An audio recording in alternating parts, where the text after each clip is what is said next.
This channel is 99% baseball, but every year I do 2 football videos. One to make my predictions, and one to see how bad they were. Now, the Super Bowl is over, so let's see how I did.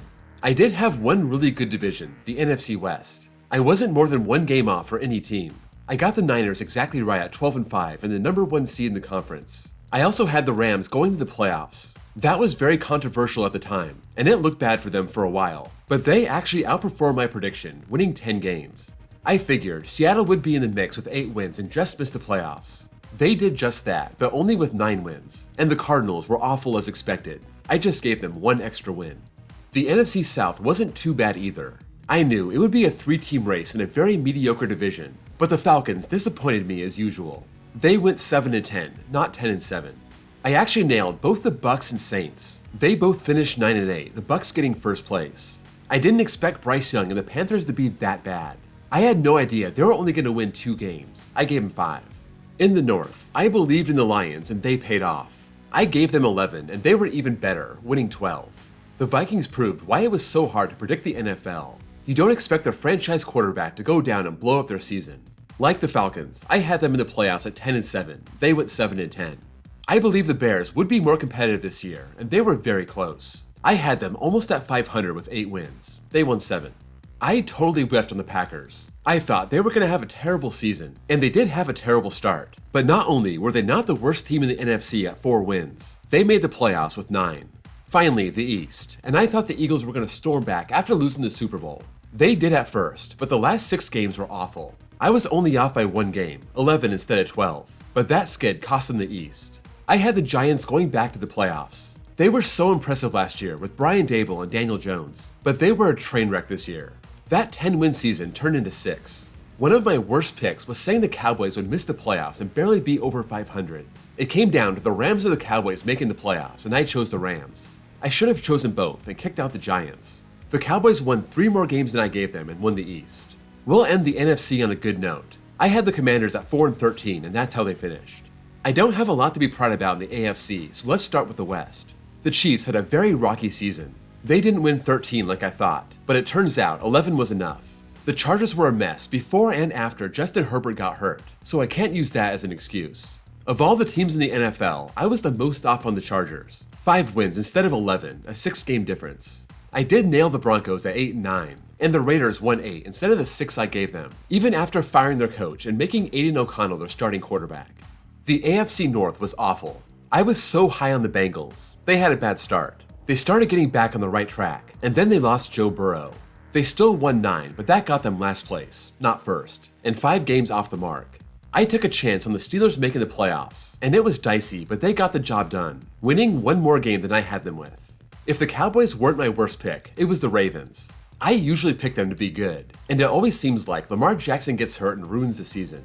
That didn't happen this year, so my 8-9 season turned into 13-4, and they were the number 1 seed.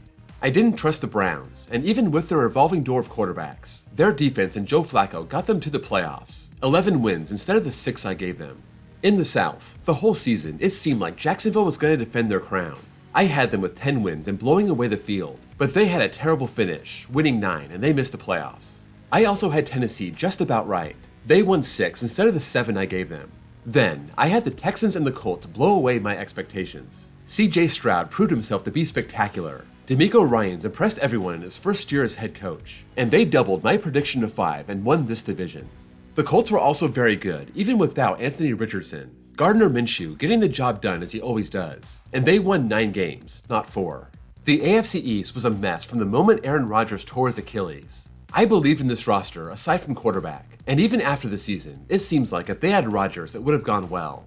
I had them with 11 wins and in first place. They only won 7. I thought the Bills would take a step back, and they definitely did. They just sprinted toward the finish at the end. I had them with 10 in a wildcard spot. They won 11 and took the East. The Dolphins were so good all year, but I had them missing the playoffs with 9 wins. They ended up winning 11. I didn't think the Pats would be as bad as they were, their 4 wins being 2 games behind my mark. In the end, I got 5 teams exactly right. The 49ers, Buccaneers, Saints, Commanders, and Broncos. For 10 other teams, I was only off by 1 game. On the other hand, I was off by at least 5 games for 7 teams, the Chargers being the worst at 6 games. When it comes to division winners, I only had 3 right. The 49ers, Lions, and Chiefs. That's my worst mark ever. I had 4 last year and 7 the year before. Of the 14 playoff teams, I only got 7 right. That's bad. I had 10 of the 14 last year. I had the Vikings, Falcons, Giants, Chargers, Bengals, Jaguars, and Jets. I should have had the Packers, Buccaneers, Cowboys, Ravens, Browns, Texans, and Dolphins. In the playoffs, I had the Eagles beating the Lions to advance to San Francisco. I was close on that matchup, but I got it wrong. I also had the Bengals beating the Chargers in the AFC Championship, 2 teams that finished in last place. Yeah, I had the Chargers upsetting the Chiefs in the second round, and that was bad. However, I did have the 49ers losing the Super Bowl, and that was right, just not to the Bengals.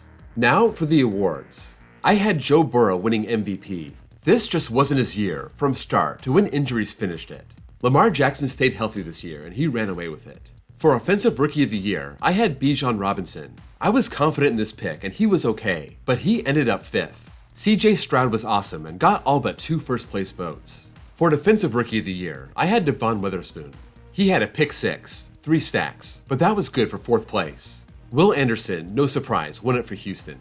For Defensive Player of the Year, I had Aiden Hutchinson, and he wasn't even on the radar. Myles Garrett edged out TJ Watt. Finally, I had Dan Campbell winning Coach of the Year, and their season played out exactly as I expected, but he still only got a distant 3rd place. By tiebreaker, D'Amico Ryans just lost out to Kevin Stefanski. That's all for now. Not my best work by any means, but at least I got 1 team in the Super Bowl. I've been pretty good about doing that every year since 2018, aside from last year. If you enjoyed this video, please drop a like. And if you love baseball content, plus the occasional football video, please give me a sub. Thank you all for watching, and I'll see you all next time.